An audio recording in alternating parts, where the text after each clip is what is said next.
olvidemos de todo lo que está sucediendo en el Perú y vamos a enfocarnos en el Señor en esta noche. Porque cuando venimos aquí a Ejat, no por el lugar.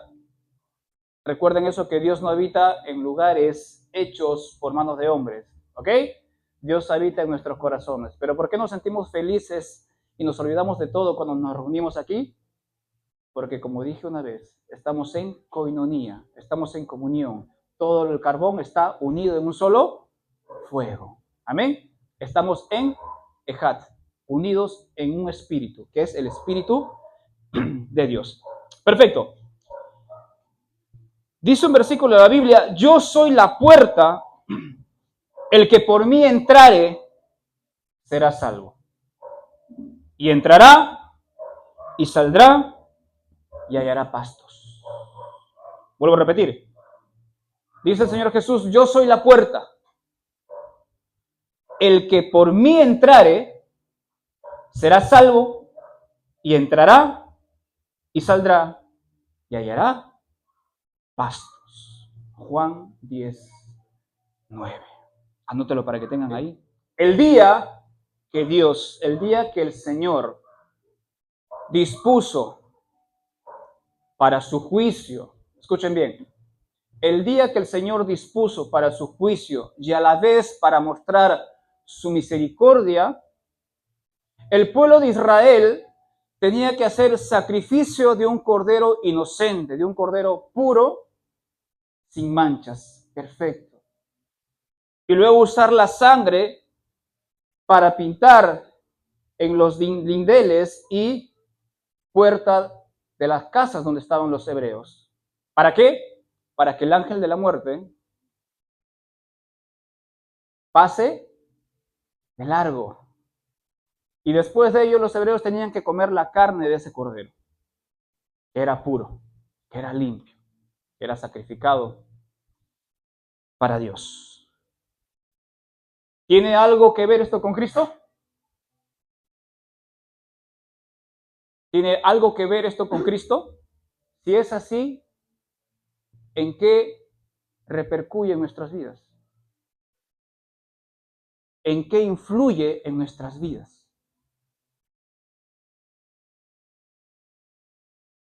Ahí donde están, cierren sus ojos. Vamos a orar.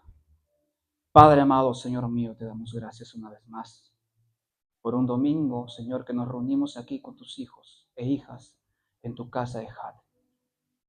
Padre amado, prepara la tierra, prepara los corazones de aquí de tus hijos, así como preparas la mía, Señor, porque tu semilla será sembrada en esta noche y sea de buen fruto, de buen alimento, de buen sabor, y que tus hijos e hijas, Señor, me incluyo, lo recibamos con gozo, lo recibamos con fe, lo recibamos con poder, lo recibamos con autoridad, Padre amado, porque para ti es la gloria. Tú eres el Dios de lo imposible, Señor. Para ti nada es al azar, tú todo lo tienes planeado y ordenado. En el nombre de tu Hijo Jesucristo. Decimos amén y amén. Perfecto. Leímos el primer verso que decía: yo soy la puerta, y el que por mí entrare será salvo, y entrará y saldrá y hallará pasto. ¿Cierto? ¿Cierto? Y para que el ángel de la muerte pase de largo en las casas de los hebreos, tenía que haber sangre de un cordero corrompido, un cordero mal formado, no, un cordero perfecto, sin manchas, ¿cierto? Puro y sobre todo inocente. Sobre todo inocente. Entonces, el tema del día de hoy, para que lo anoten, es la sangre en la puerta. Ese es el tema de esta noche. Si desean la punta, es la sangre en la puerta. La sangre en la puerta. ¿Cuántos conocemos la historia de Moisés? ¿Cuántos conocemos la historia de las 10 plagas en Egipto? Yo creo que todos, ¿cierto? Aún no estando en las cosas del Señor, lo hemos conocido. Estando en otras religiones, lo hemos conocido, ¿cierto? Las 10 plagas de Egipto. Perfecto. Entonces, en esta enseñanza voy a tocar dos puntos importantes. El primer punto es: la situación del pueblo de Israel es nuestra situación en la actualidad. ¿Ok? La situación del pueblo de Israel es nuestra situación en la actualidad. O sea, la iglesia se identifica con el pueblo de Israel. Ahora, antes de seguir avanzando, nosotros no nos vamos a enfocar en las 10 plagas. ¿En qué plaga nos vamos a enfocar? En la última, en la muerte de los primogénitos. Pero para hacer un review o un recordatorio, un resumen, ¿quién me dice cuáles son las 10 plagas? A ver, tarea de escuela dominical. A ver, los de ministro de alabanza. A ver, los que están en letras, cámaras. Porque esto lo llevaste en el colegio. Ah, estás leyendo, ¿ves? La primera, sangre. La segunda, ranas. La tercera, pulgas. La cuarta, piojos. La quinta, muerte de los animales de los egipcios. La sexta, úlceras en los egipcios. La séptima, fuego y granizo. La octava, langostas. La novena, tinieblas. Y la décima, la muerte de los primogénitos. Entonces, ya se saben, ese fue el orden de las plagas. Dios, a través de estas plagas, quería demostrar a Faraón, a ese ser tan idolatrado en Egipcio, que se creía Dios, él se creía Osiris, ¿cierto? Se creía el Dios de Egipto. Entonces Dios, al mostrarle todas estas plagas, primero le advertía a través de Moisés, pero Faraón no hacía caso. Y hay unos versículos que luego le vamos a leer que dice que Dios endureció el corazón de Faraón para mostrar su gloria. Dios endureció el corazón de Faraón para que muestre su gloria. Piensen en lo que estoy hablando. ¿Ok? Dios endureció el corazón de Faraón para mostrar su gloria. Ahora, ¿por qué les digo que la situación de Israel también es la situación de la iglesia o la situación de nosotros en la actualidad? Porque ellos eran esclavos igual que nosotros. El pueblo de Israel eran esclavos igual que nosotros. De la historia que estamos leyendo, ¿Israel era esclavo? ¿Sí o no? Eran esclavos. Y nosotros también, porque nosotros hemos sido esclavos del pecado. Así hemos nacido nosotros, siendo esclavos del pecado. Porque esa es la naturaleza del ser humano. Nacer en pecado, porque heredamos la muerte pecaminosa desde Adán. ¿Cierto? ¿Cierto? ¿Sí o no? Entonces tú también naces en pecado, estás siendo esclavo. Y esta es la relación conjunta que se enlaza con el pueblo de Israel. Ellos eran esclavos y nosotros también hemos nacido en esclavos, siendo esclavos del pecado. Ahora, es una condición natural, ¿cierto? Y nosotros necesitamos ser liberados o hemos necesitado ser libertados, sí o no. El pueblo de Israel necesitaba ser libertado, sí o no. Sí. Hay enlace. Es la misma situación en diferente tiempo. Pero ¿qué hace Dios? ¿Qué hace Dios? Dios muestra su poder y muestra su misericordia a través de Moisés. ¿Por qué muestra su poder y su misericordia? ¿Desde dónde? El pueblo de Israel estaba siendo atormentado, estaba siendo asesinado, estaba siendo oprimido. Y la oración de ellos llegó hasta Dios, hasta el Padre. Y un día cuando Moisés estaba llevando a su rebaño, pastando, ¿en qué monte? Fue en el monte Horeb. Los 10 mandamientos de la tabla fue en el monte Sinaí. ¿Ok? Dicen. La zarza ardiente fue en el monte Horeb. Y los 10 mandamientos, ya está. Eso yo sé que ya no se van a olvidar. ¿Ok? Entonces Dios, al presentarse a Moisés, dense cuenta de algo. Al simple hecho de presentarse a Moisés, de manifestarse con Moisés a través de la zarza, ese milagro que la zarza era una planta, un árbol, y el fuego y la zarza no se consumía. Moisés decía, ¿qué sucede aquí? Hay algo divino. Y Dios le comienza a hablar, Moisés, Moisés. Y Moisés que dijo, heme aquí, Señor. Cuando el Señor te llamó, John, John. aquí estoy, Señor. Ángelo, Daniel, Eloy, Carlos, José, Sebastián, Anthony, Camilo, Carlos, todos los que estamos aquí. Les digo su nombre. Por eso están aquí. Porque aunque no sabían hablar, el Señor los envió. Pero ese no es el hecho. El hecho es que Dios muestra su poder, por eso ese milagro divino, y su misericordia. ¿Por qué? Porque va a enviar a Moisés a hablar contra Egipto, contra Faraón, para que deje libre a su pueblo. Para que deje libre a su pueblo. ¿Cierto? Ahí Dios muestra su poder y su misericordia. Y les invito a abrir sus Biblias en el libro de Éxodo capítulo 3. Éxodo capítulo 3 del versículo 1 al 10. Justo nuestra hermana Yemima compartió los versículos al inicio de que Dios es un Dios celoso. ¿Y cómo es Dios, no? En este tema de Moisés, Dios es celoso. Perfecto. ¿Encontraron? ¿Sí? Éxodo capítulo 3, versículo del 1 al 10.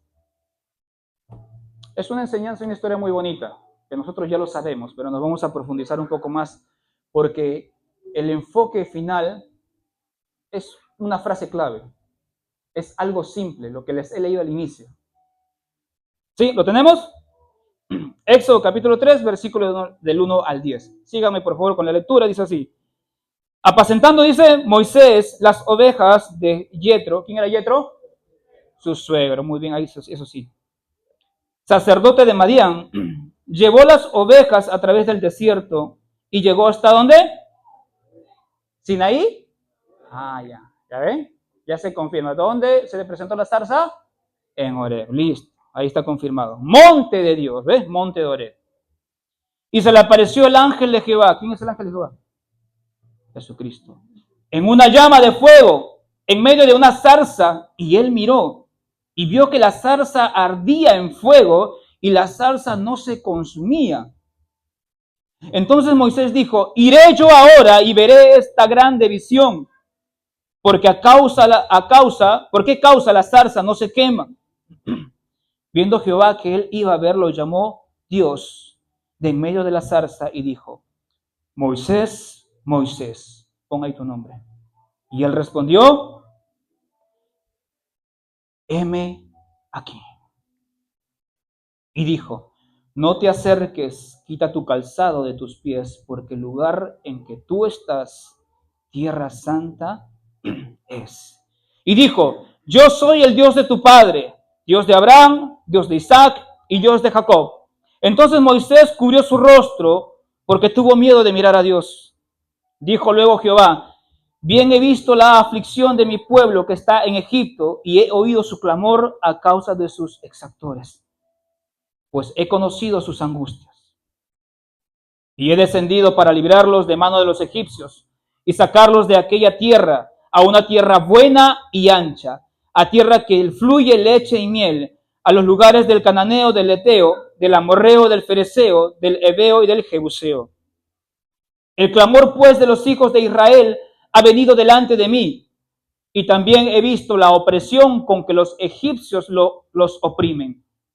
Ven, por tanto ahora, y te enviaré a Faraón para que saques de Egipto a mi pueblo, los hijos de Israel. Juicio y misericordia. Juicio y misericordia. Dios llamó a Moisés, ¿desde dónde? Desde una zarza. ¿Qué hizo Dios? Escuchó el clamor del pueblo. ¿Tú crees que Dios escucha tu clamor? Dios escucha tu clamor. Dios escucha tu clamor. Dios escucha tus problemas. Dios escucha tu situación. Madre, padre, que estás clamando por tus hijos, Dios escucha tu clamor. Siempre lo va a escuchar, pero todo toma su tiempo. Dios demostró su poder y su misericordia a Moisés.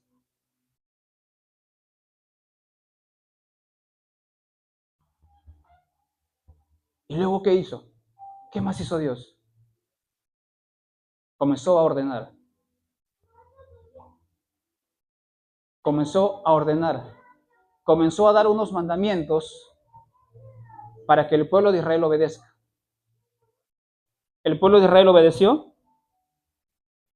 Dios comenzó a dar instrucciones. Así como Dios empieza a escuchar tus oraciones, te va a decir qué es lo que tú tienes que hacer. Ahora, depende de ti si obedeces o no.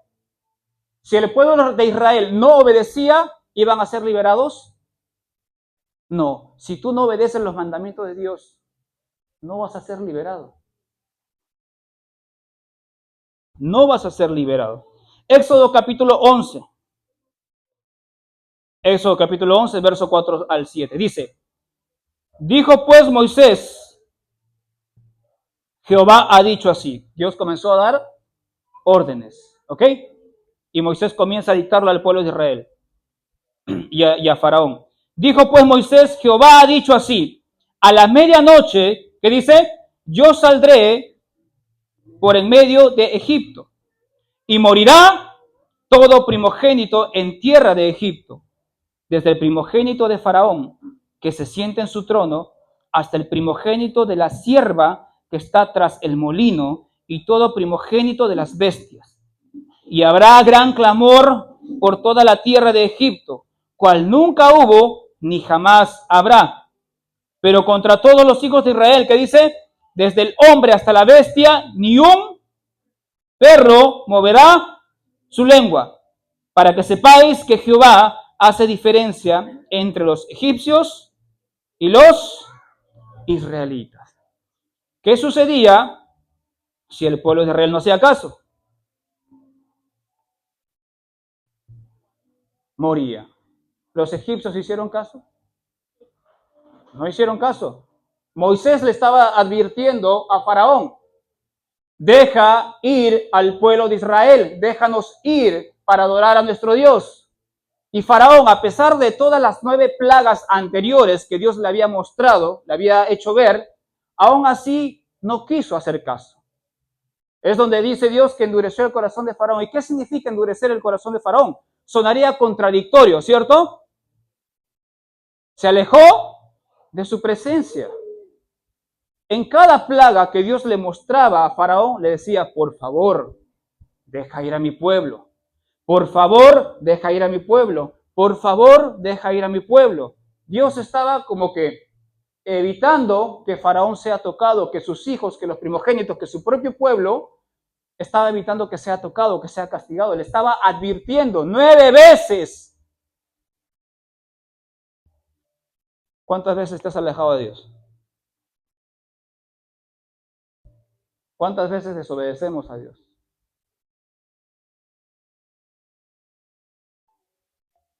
Entonces Dios dice, bueno, no quiere hacer caso, no quiere obedecer. Dios está ahí impidiendo que sigan castigados los hijos de Faraón, los primogénitos de Egipto. Y cuando dice que Dios endurece el corazón de Faraón, significa que, bueno, ya basta. Dios se hace un costado. Se hace un costado y dice, no quiere hacer caso. Todo lo que tiene que pasarle, que le pase. Lo mismo hace Dios con tu vida. De una u otra manera, Dios te habla, te habla, te habla, te habla. ¿Cuántas veces te habrán predicado? ¿Tú cuántas veces predicas a tus familiares, a tus amigos? No quieren hacer caso a la tercera, a la cuarta, a la quinta. Estoy hablando literalmente, simbólicamente, perdón. Tanto que uno le insiste y que ya no quieren hacer caso, Dios está ahí. Pero como no quieren hacer caso, dice, bueno, no quieren saber nada de mí, doy un paso al costado. Y después, ¿qué viene esa persona que tú le has hablado? Calamidades, problemas, enfermedades, destrucciones, no hay economía y muchas cosas peores. Porque tú estás intercediendo por esa persona, hablándole de Dios, pero no quieren hacer caso, quieren seguir en sus pecados. Quieren seguir fornicando, quieren seguir emborrachándose, quieren seguir yendo a fiestas, quieren seguir drogándose y muchas otras cosas. Quieren seguir consultando el tarot, el horóscopo, la brujería. Siguen y siguen, insisten en lo mismo. Dios te está diciendo, deja ir tu alma, deja ir tu vida, que yo lo necesito. Tu vida quiere adorarme, pero tú mismo estás impidiendo eso. Te estás volviendo en un faraón.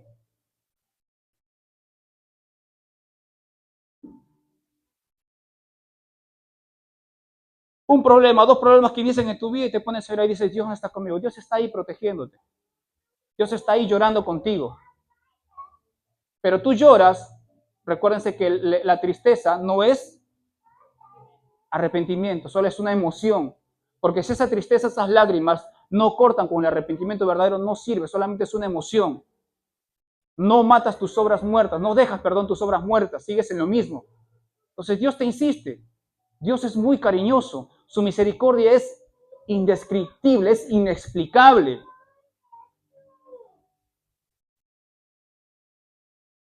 Pero los que insistimos en lo mismo somos nosotros, así como el pueblo de Israel, como Faraón, perdón. Queremos seguir en lo mismo, pero luego cuando nos toca tocar fondo, así como Faraón, recién dice, Señor, aquí estoy. Faraón dice, ya, vete, lleva a tu pueblo. Cuando ya murió su primogénito y el primogénito de todo su pueblo, porque date cuenta que por ti, por tú que eres cabeza, o por tú que estás empezando, entra la maldición a tu familia. Todo lo que tú hagas, entra la maldición a tu familia. Todo lo que tú haces, seas hijo, hija, mamá, papá, todo lo que tú hagas que está en contra de Dios va a entrar de maldición hacia tu familia. Lo que Faraón hizo, no hizo caso, omitió el llamado, omitió la advertencia de Dios, afectó a su familia. Y no solamente a su familia, afectó a todo su pueblo. Y hubo gran clamor, hubo llanto a partir de la medianoche en Egipto.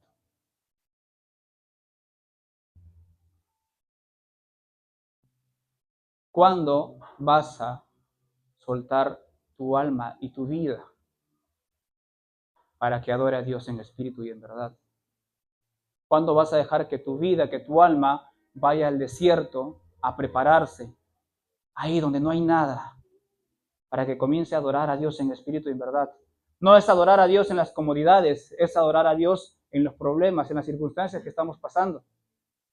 Ahí es donde se ve al verdadero cristiano adorarlo. Entonces Faraón hizo caso omiso, ¿cierto? Vamos a Éxodo 12, el siguiente capítulo.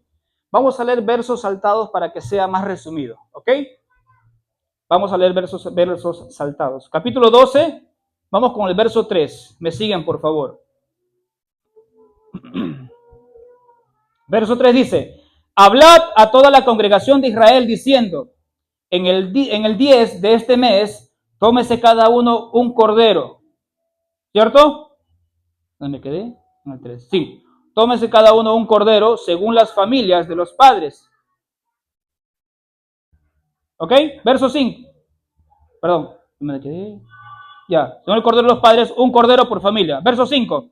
El animal que dice será sin defecto, macho de 1 año, lo tomaréis de las ovejas o de las cabras. Verso 7. Y tomarán de la sangre y la pondrán en los 2 postes de la puerta y en el dintel de las casas en que lo han de comer. Verso 12 al 14. Pues yo pasaré aquella noche por la tierra de Egipto y heriré a todo primogénito en la tierra de Egipto, así de los hombres como de las bestias, y ejecutaré mis juicios en todos los dioses de Egipto. Yo, Jehová, Dios es celoso. Y la sangre os será, ¿qué dice? Por señal en las casas donde vosotros estéis. Leamos otra vez. Y la sangre os será por señal en las casas donde vosotros estéis. Y veré la sangre y pasaré de vosotros, pasaré de largo. Y no habrá en vosotros plaga de mortandad cuando hiera la tierra de Egipto. Y este día os será en memoria y lo celebraréis como fiesta solemne para Jehová durante vuestras generaciones. Por estatuto perpetuo lo celebraréis. ¿Cómo se llama esa fiesta? ¿Ah? ¿Cómo se llama esa fiesta? Pascua. Muy bien. Esa es la fiesta de Pascua. ¿Ok? Esa es la fiesta de Pascua. ¿Qué hubiera sucedido si, vuelvo a repetir, si el pueblo de Israel no hubiera hecho caso a estas instrucciones de misericordia y juicio que Dios había dado a su pueblo? Todos morían, todos los primogénitos, ¿cierto? Imagínate, yo estaba en Egipto, no hacía caso, moría mi primogénito. Y de todos los que estaban aquí, si hubiéramos estado ahí. Pregunta. Y aquí empieza a venir un poco el desenlace. Pregunta para ustedes. En esas casas de los israelitas, ¿se salvaron egipcios? ¿Sí? ¿Cómo saben? Había miedo. ¿Quién era Moisés? Era hebreo con costumbres egipcias, ¿cierto? Pero era una persona muy respetada, muy humilde, y él se ganó el cariño de muchos de los egipcios. Él era justo. Por eso nosotros, cuando damos buen testimonio ante el resto de las personas, te van a seguir. ¿Te vas dando cuenta? Abro paréntesis. ¿Qué testimonio estás dando fuera de aquí de HAT, fuera de la iglesia? Trabajo, en tus estudios, en el colegio. ¿Qué testimonio estás dando para que las personas te sigan y seas tú como un líder que Dios te ha mandado? Moisés ya se estaba preparando como líder, pero él no lo sabía. Pero aún así, la influencia de su corazón estaba conquistando a muchos egipcios. Y sí, muchos egipcios se salvaron, pero no por la novela,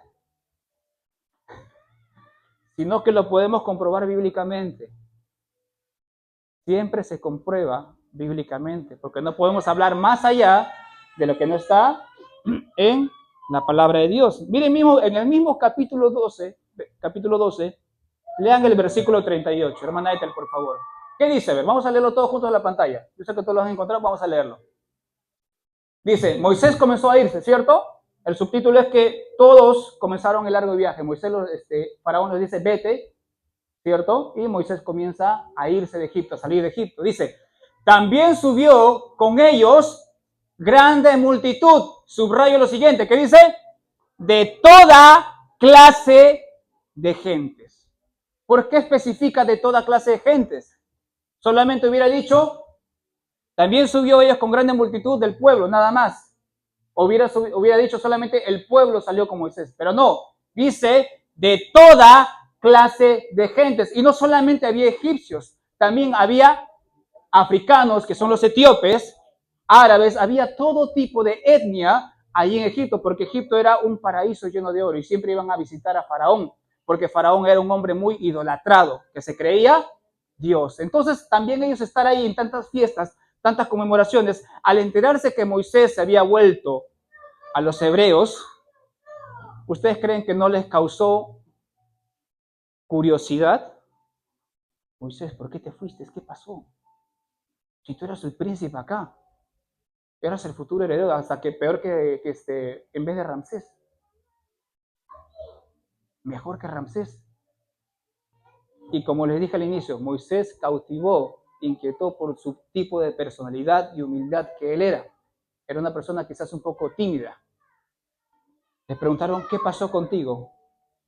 Moisés, ¿qué le habrás dicho? Como sabían que Moisés era una persona sincera, no iba a mentir, y dejar todo el lujo que tenía para prácticamente volverse a nada, yo hablé con Dios. Hablé con el Dios de dioses y el Señor de señores. Hablé con Yahvé, el creador de todo. Y el resto primero no lo habrán creído. Pero luego, viendo la sinceridad que él tenía, comenzaron a seguirlo. Y más aún cuando Moisés le daba órdenes y todos los milagros que hacía de las 9 plagas, ellos también han estado presentes ahí. Y cuando Moisés advirtió diciendo lo que hemos leído hace un momento, que vendrá muerte sobre todos los primogénitos, ¿ustedes creen que ellos no han tenido miedo? Si el Dios de Moisés comenzó a hacer todas esas 9 plagas, de repente va a ser también la 10ª. La última advertencia que está haciendo también lo va a cumplir. ¿Tú no vas a proteger a tu hijo? ¿Protegerías a tu hijo, sí o no? ¿Qué tenían que hacer? Pero antes de eso, para que los egipcios confirmen y lleguen a irse con Moisés, ¿qué tenían que hacer ellos primero?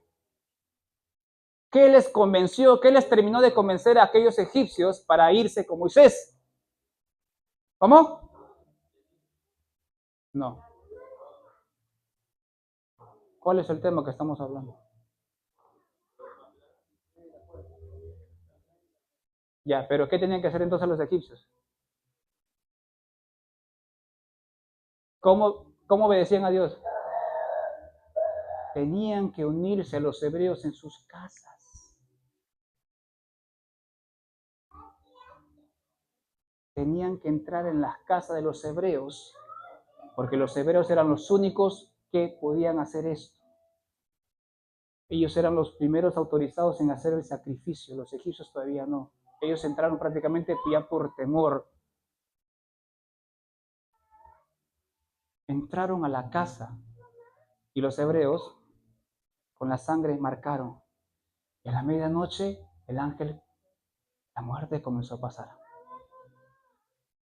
Y los egipcios con sus hijos abrazados dentro de la casa de los hebreos, temblando de miedo, con dudas.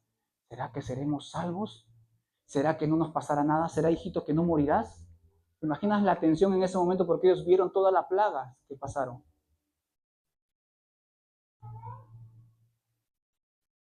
Y pasó el ángel de la muerte y comenzaron a escuchar llantos, gritos de las madres, gritos de los padres, diciendo de que sus hijos habían muerto, los primogénitos.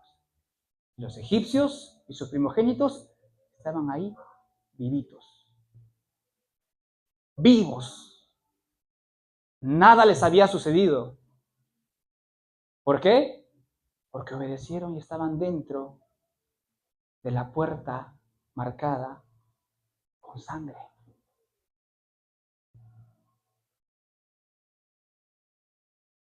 Toda clase de gentes, toda clase de gentes. Entonces Dios comenzó a dar esas instrucciones.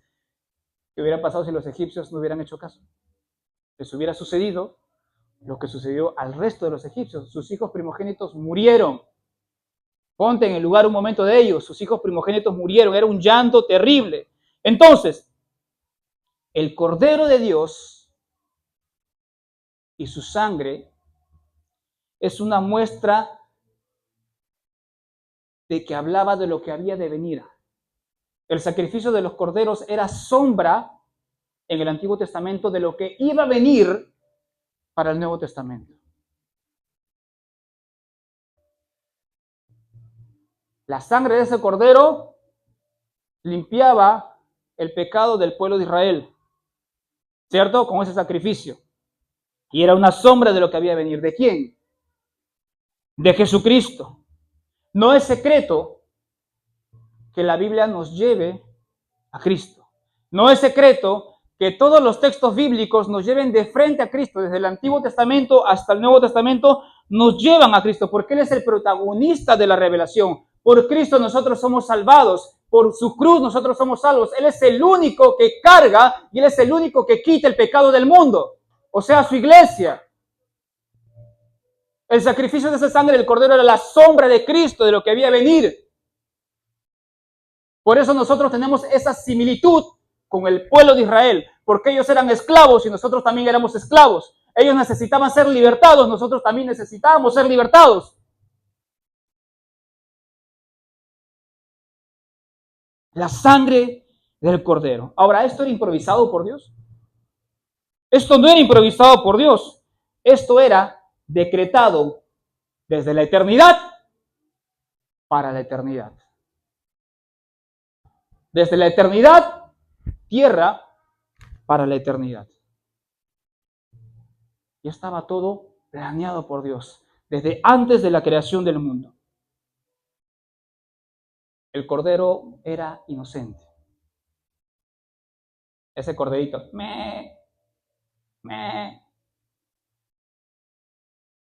inocente, tenía que ser sacrificado. Con su sangre, el pueblo iba a ser salvo. ¿Quién de vosotros es perfecto? Digan, ¿quién de vosotros es perfecto? Nadie, solo Dios. Esa sangre del Cordero era el sello de la salvación para el pueblo de Israel y todos los que estaban dentro. Todo tipo de gente. Grábate eso, ¿ah? Todo tipo de gente. ¿Ok? Todo tipo de gente. Ahora, este Cordero inocente que derramaba su sangre no tenía culpa. ¿O sí? No tenía la culpa, pero tenía que ser sacrificado. ¿De quién estamos hablando? ¿De Cristo o de los corderos del Éxodo? Estamos hablando de los dos. Estamos hablando de los dos. ¿Saben por qué? Porque la sangre del cordero era una sombra, pero la sangre de Cristo era la sustancia que te iba a liberar.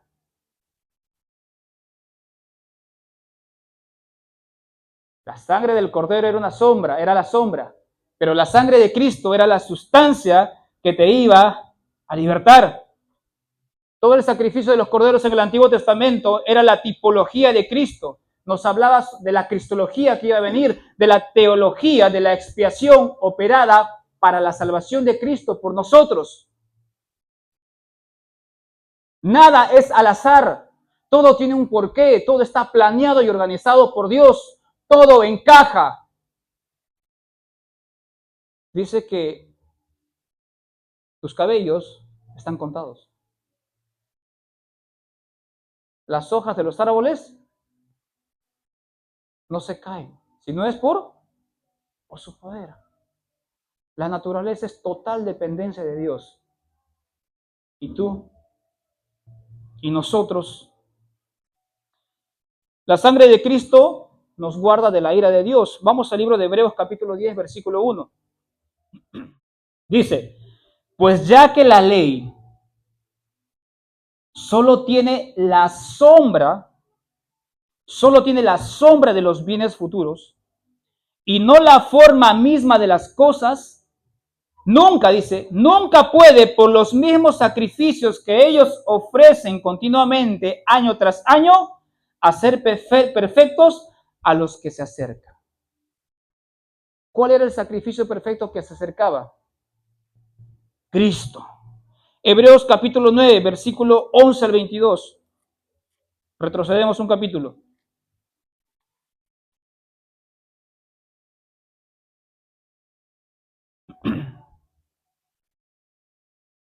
Nueve del 11 al 22. ¿Lo tienen, cierto? Léanlo conmigo, por favor. Dice así, pero estando ya presente Cristo, sumo sacerdote de los bienes venideros, por el más amplio y más perfecto tabernáculo, no hecho de manos, es decir, no de esta creación, y no por sangre de machos cabríos ni de becerros, sino por su propia sangre. Entró una vez para siempre en el lugar santísimo, habiendo obtenido eterna redención. Porque si la sangre de los toros y de los machos cabríos y las cenizas de los becerros rociados a los inmundos santificaban para la purificación de la carne, ¿cuánto más la sangre de Cristo, el cual mediante el Espíritu eterno se ofreció a sí mismo sin mancha a Dios, limpiará vuestras conciencias de obras muertas para que sirváis al Dios vivo?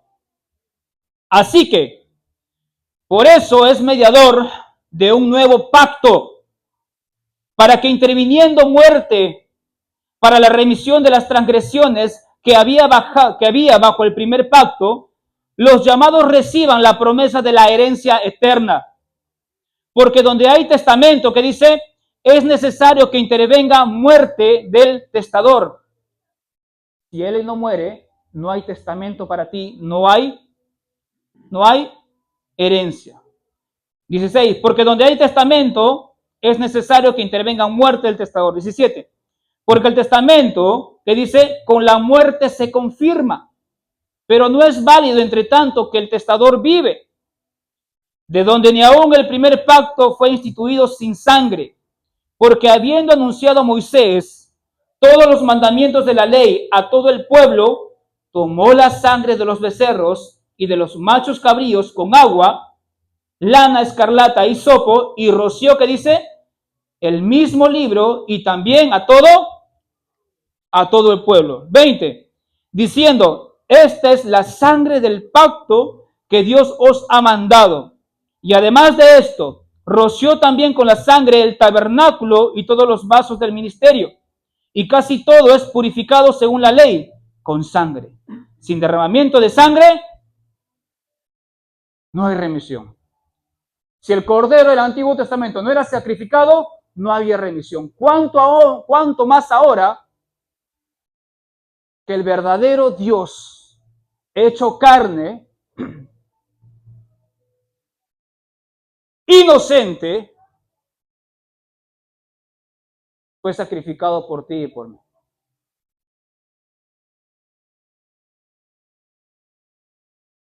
Él tenía que morir para dejarnos la herencia.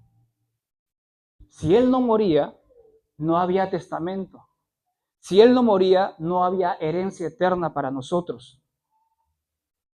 Por su sangre fueron salvados.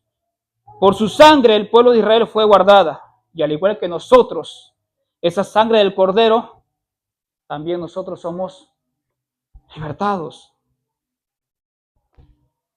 Juan 1:29 dice, he aquí el Cordero de Dios que quita el pecado del mundo. Jesucristo.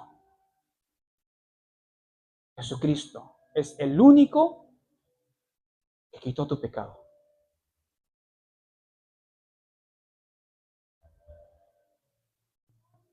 ¿Cuántos aman a Dios? Aquella noche en Egipto, y aquí nos profundizamos ya para acabar, aquella noche en Egipto cuando el juicio pasó por tierra, cuando el juicio pasó por la tierra de Egipto, solo hubo una señal que marcó la diferencia. Aquella noche en Egipto. Solo hubo una señal que marcó la diferencia. ¿Cuál fue? La sangre del Cordero marcada en la puerta de los hebreos. Había todo tipo de clase de gente, ¿cierto?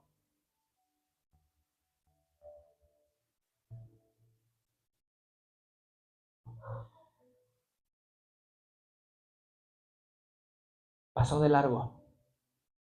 Había todo tipo de gente. Dios no les pidió currículos espirituales. Dios no les pidió currículos espirituales para que ellos sean salvos. Dios no examinó y dijo quién es el menos pecador. Dios no dijo quién es el más fiel aquí. Dios no dijo quién es el más fuerte aquí. Él vio la sangre del Cordero y pasó de largo, no los enjuició. Había todo tipo de gente.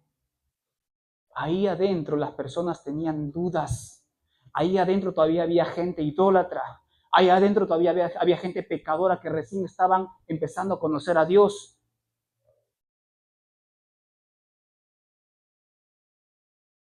La seguridad de estas personas no estaba en quién era ellos.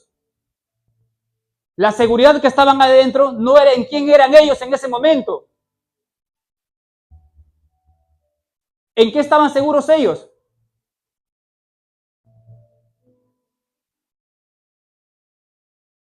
Estaban bajo la sombra del Cordero. Tú tienes dudas. Yo tengo dudas. Tú tienes temor. Yo tengo temor. Yo no tengo un currículo espiritual grande. Tú tampoco. A veces somos fuertes. A veces somos débiles. Pero cuando estás bajo la sangre del Cordero, Dios no te juzga. Bajo la sangre del Cordero, tú eres salvo. Solo bajo la sangre del Cordero.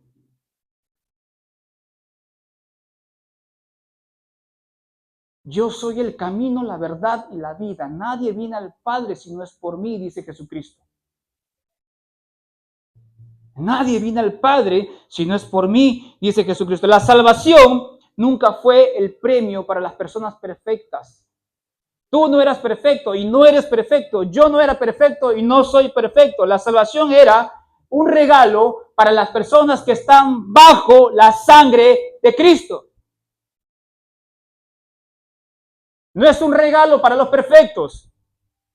Es para todo tipo de gente, toda clase de gente que decidió seguir a Dios y entrar en las puertas. Por eso les leí al inicio que yo soy la puerta, el que por mí entrare será salvo y entrará y saldrá y hallará pastos. Cuando ellos entraron, fueron salvos, salieron y hasta que llegaron, después de cuántos años, a la tierra prometida. Pero llegaron.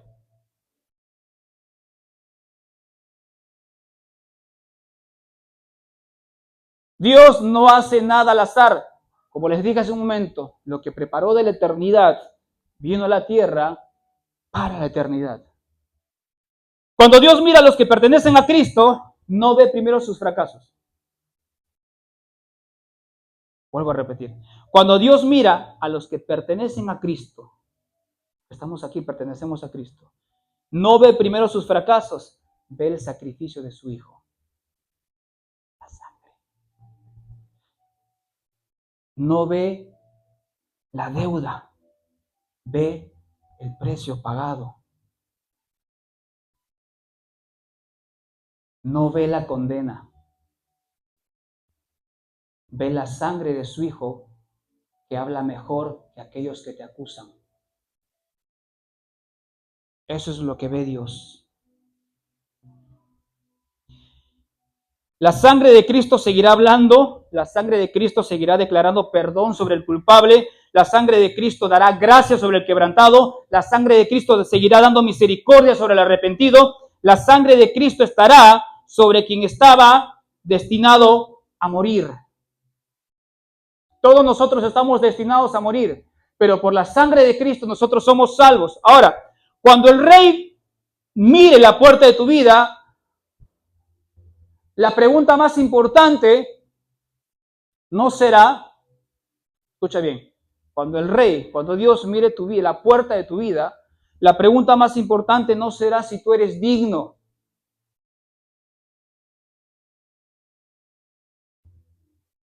Porque dentro de esa casa de los hebreos no había ninguna persona digna. La pregunta más importante no será, ¿eres digno de entrar? No. ¿Cuál será la pregunta más importante? ¿Cómo? ¿Está la sangre de Cristo sobre ti?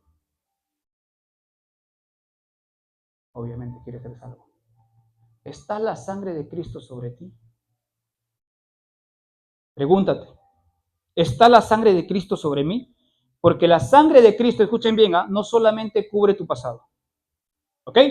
La sangre de Cristo no solamente cubre tu pasado, no solamente borra tu pasado, sino te es garantía a tu futuro.